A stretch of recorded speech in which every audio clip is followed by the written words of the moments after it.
Indian express की report के अनुसार जामिया मिल्लिया इस्लामिया विश्वविद्यालय ने हाल ही में एक आदेश जारी किया है। इस आदेश में यह बताया गया है कि अब शिक्षकों की जॉब को जारी रखने के लिए शिक्षकों की परफॉर्मेंस की समय समय पर समीक्षा की जाएगी। समीक्षा रिपोर्ट के आधार पर यह तय किया जाएगा कि उनकी नौकरी जारी रहनी चाहिए या उन्हें केंद्रीय सिविल सेवा पेंशन नियम 1972 के अनुसार समय से पहले ही सेवानिवृत्त किया जाना चाहिए। जामिया प्रशासन के द्वारा आदेश के संबंधी नोटिफिकेशन सभी फैकल्टीज के डीन्स, सभी विभागों के प्रमुख और मुख्य प्रॉक्टर सहित सभी वरिष्ठ प्रशासनिक अधिकारियों, डीन ऑफ स्टूडेंट वेलफेयर और परीक्षा नियंत्रक को भेजी गई थी। नमस्कार, मैं हूं ऋषभ अवस्थी और आप देख रहे हैं ओ न्यूज। जैसे ही जामिया के शिक्षकों को यह आदेश मिला, उनके बीच हड़कंप मच गया। सरकारी नौकरी की मलाई खा खाकर अपनी तोंद फुलाने वाले शिक्षकों को यह आदेश नागवार गुजरा। उनको डर सताने लगा कि अब छात्रों की तरह उनकी परफॉर्मेंस का भी समय समय पर रिव्यू किया जाएगा। अगर परफॉर्मेंस खराब हुई तो समय से पहले ही सरकारी नौकरी हाथ से चली जाएगी। उन्हें खौफ सताने लगा कि अब स्टाफ रूम की कुर्सी को कैसे गर्म करेंगे। बस फिर क्या था, जामिया टीचर्स एसोसिएशन ने इस आदेश की मुखालफत का झंडा अपने हाथों में थाम लिया। जामिया टीचर्स एसोसिएशन शिक्षकों के परफॉर्मेंस के रिव्यू के फैसले की आलोचना कर रहा है। इस मुद्दे पर शिक्षक और यूनिवर्सिटी प्रबंधन एक दूसरे के आमने सामने आ गए हैं।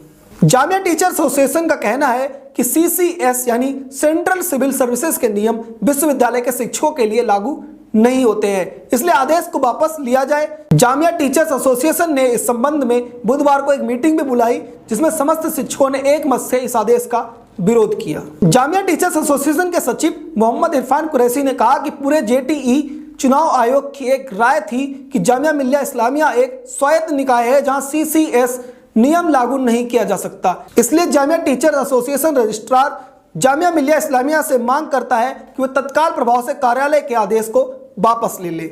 इस मुद्दे पर जामिया के रजिस्ट्रार नाजिम हुसैन अल जाफरी ने कहा, इस संबंध में एक सरकारी नोटिफिकेशन आई थी, इसलिए हमने इसे जारी किया।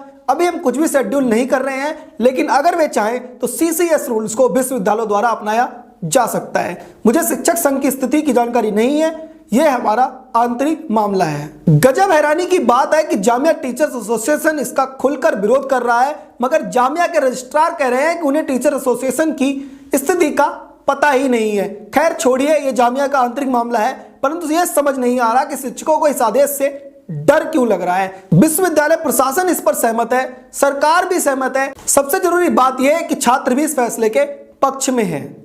फिर सवाल यह उठता है कि शिक्षकों को अपने काम की समीक्षा से भय किस बात का है, वह भी तब जब आप जामिया मिल्लिया इस्लामिया जैसे एक प्रतिष्ठित संस्थान का हिस्सा हों। इस भय का कारण कहीं ये तो नहीं कि जामिया के प्रोफेसर जामिया में पढ़ रहे छात्रों को यह महसूस कराने की कोशिश करते हैं कि दुनिया में ध्यान देने वाले सिर्फ दो ही मुद्दे हैं, पहला कश्मीर संकट और दूसरा इजरायलियों द्वारा फिलिस्तीनियों पर किया जाने वाला अन्याय। ये दोनों ही मुद्दे बहुत ही संवेदनशील हैं, जिन पर बराबर बड़ी बहसों का आयोजन किया जाता है ताकि छात्रों का ध्यान यहीं लगा रहे।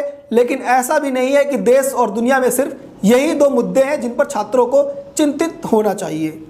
कैंपस के अंदर ऐसे कोई भी कार्यक्रम पर्याप्त संसाधनों के बिना आयोजित नहीं किया जा सकता और ना ही इनसे कोई भी प्रशासन की मंजूरी के बिना ही हो सकता है। यानी कि ऐसे कार्यक्रम जामिया मिल्लिया इस्लामिया प्रशासन की छत्र छाया में ही होते हैं। ऐसा विश्वविद्यालय प्रशासन की तरफ से जानबूझकर किया जाता है ताकि छात्रों को इन मुद्दों में उलझाकर रखा जाए, जिससे छात्रों का ध्यान विश्वविद्यालय में शिक्षा के खराब स्तर और कैंपस से जुड़ी अन्य समस्याओं जैसे गंभीर मुद्दों पर ना जाए और ना ही छात्र इसको मुद्दा बना सकें।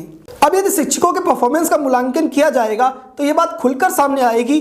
शायद इसीलिए जामिया टीचर्स एसोसिएशन इसका विरोध कर रहा है। हम जामिया मिल्लिया इस्लामिया विश्वविद्यालय के ऊपर सवाल नहीं उठा रहे हैं, मगर विश्वविद्यालय में कुछ टीचर्स और स्टूडेंट ऐसे हैं जो इस तरह की गतिविधियों में शामिल हैं। हम इस बात को बिल्कुल नहीं नकार रहे हैं कि जामिया मिल्लिया इस्लामिया ने सेंट्रल यूनिवर्सिटी के रूप में बहुत सी उपलब्धियां हासिल की हैं, मगर इन उपलब्धियों को देखते समय हमें यह भी ध्यान रखना चाहिए कि पिछले कुछ सालों में जामिया मिल्लिया इस्लामिया केवल अपनी शैक्षिक उपलब्धियों के कारण चर्चा का विषय नहीं बनी।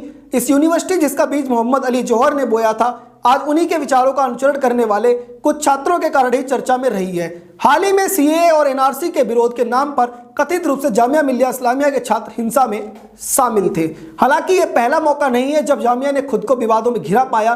कुछ हफ्ते पहले ही जामिया मिल्लिया इस्लामिया विश्वविद्यालय ने वाल्मीकि समुदाय से संबंधित 23 सफाई कर्मचारियों को मनमाने ढंग से छटनी कर दी थी। इस तरह से एक समुदाय विशेष के कर्मचारियों को नौकरी से निकाल दिया जाता है। इस घटना से संबंधित जामिया के सफाई कर्मचारियों का एक वीडियो भी सोशल मीडिया प्लेटफॉर्म पर वायरल हुआ था, जिसमें वे प्रशासन पर सवाल उठा रहे थे। आखिर ये सब किस ओर इशारा करता है? अब आप सोच रहे होंगे कि जामिया मिलिया इस्लामिया के अंदर ये दूषित मानसिकता कहां से और कैसे आई है। जामिया की जड़ों में ही ये मानसिकता थी। दरअसल जामिया मिलिया इस्लामिया की नींव मौलाना महमूद हसन ने रखी थी। इसके संस्थापकों में से एक मोहम्मद अली जौहर थे, जिसने हिंदुस्तान को दारुल इस्लाम बनाने का सपना देखा था। खिलाफत आंदोलन के दौरान मोहम्मद अली जौहर ने अफगानिस्तान के शाह अमानुतुल्लाह को तार भेजकर भारत को दारुल इस्लाम बनाने के लिए अपनी सेनाएं भेजने का अनुरोध किया था। इसी बीच खलीफा सुल्तान अब्दुल माजिद अंग्रेजों की शरण में आकर माल्टा चले गए। आधुनिक विचारों के समर्थक कमाल अतातुर्क नए शासक बने। देशभक्त जनता ने भी उनका साथ दिया। इस प्रकार खिलाफत आंदोलन अपने ही घर में मर गया, परंतु भारत में इसके नाम पर अली भाइयों ने रोटियां अच्छी तरह सेक ली। 1923 में वंदे मातरम को मुस्लिम विरोधी बताकर मुसलमानों के मन में नफरत भरने वाला भी मोहम्मद अली जौहर ही था। उन दिनों कांग्रेस के अधिवेशन वंदे मातरम के गायन से प्रारंभ होते थे। 1923 का अधिवेशन आंध्र प्रदेश के काकीनाडा नामक स्थान पर था। मोहम्मद अली जौहर उस समय कांग्रेस के अध्यक्ष थे। जब प्रख्यात गायक विष्णु दिगंबर पुलस्कर ने वंदे मातरम गीत प्रारंभ किया तो मोहम्मद अली जौहर ने इसे इस्लाम विरोधी बताकर रोकना चाहा। इस पर श्री पुलस्कर ने करारा जवाब देते हुए कहा था कि यह कांग्रेस का मंच है, कोई मस्जिद नहीं, और उन्होंने पूरे मन से वंदे मातरम गाया भी था। इस पर जौहर विरोध स्वरूप मंच से उतर गए और इसी का परिणाम है कि आज भी कई कट्टरपंथी वंदे मातरम को इस्लाम का विरोधी मानते हैं। 19 सितंबर 2008 को बाटला हाउस मुठभेड़ में इस संस्थान की भूमिका बहुत चर्चा में रही थी।